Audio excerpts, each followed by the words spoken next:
Gentlemen, start your engines. Welcome to the 3.5.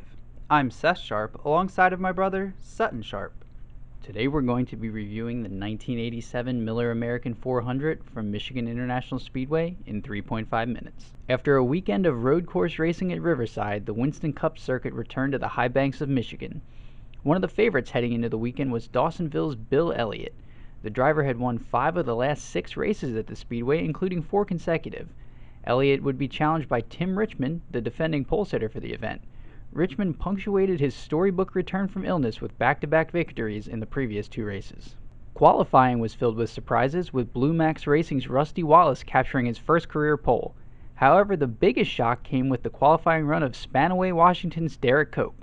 The 28-year-old driver, who had made only 5 starts on the season, managed to put his number 19 Aluard Ford on the outside front row. Unfortunately, the young driver's luck ran out. An engine issue put the team into the garage before they could take the green flag. With Cope out, 40 cars would line up to start the race. 12 drivers failed to qualify or withdrew, including local ARCA star Bob Keselowski, who was attempting to make his first start. When the green flag finally flew, the king, Richard Petty, was back in his familiar number 43.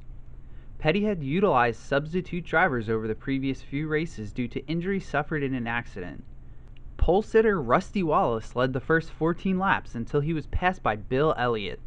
The first of 5 cautions came out shortly after lap 30 when H.B. Bailey made hard contact with the wall. The lead exchanged hands a few times until Dale Earnhardt took command during a long green flag run. As Earnhardt and Richmond battled up front, it became clear a new winner would be crowned. Despite leading early on in the event, Bill Elliott would not be successfully defending his streak at the track. The number 9 Coors Ford suffered engine issues, forcing the driver to the garage area shortly after halfway. After swapping first place back and forth, Earnhardt finally put the number 3 Wrangler jeans machine in the front for good. He would pace the field for the final 71 laps of the race en route to victory. The Kannapolis, North Carolina driver captured his 7th victory over the first 14 events of the season. He had not previously won at Michigan. When he reached the winner's circle, Earnhardt was greeted by a chorus of boos, which brought out one of his trademark grins. Davey Allison continued his incredible rookie campaign, bringing home the battle star in 2nd position. The Alabama driver picked up his 4th top 5 in the last 7 races. Kyle Petty came in 3rd, while Tim Richmond continued to prove his doubters wrong with a strong 4th. Rusty Wallace managed to hold on to round out the top 5 despite smoke billowing out of his car, Vanessa, for the last portion of the race. The entire Hendrick organization received a much-needed morale boost, placing all 4 cars in the top 11.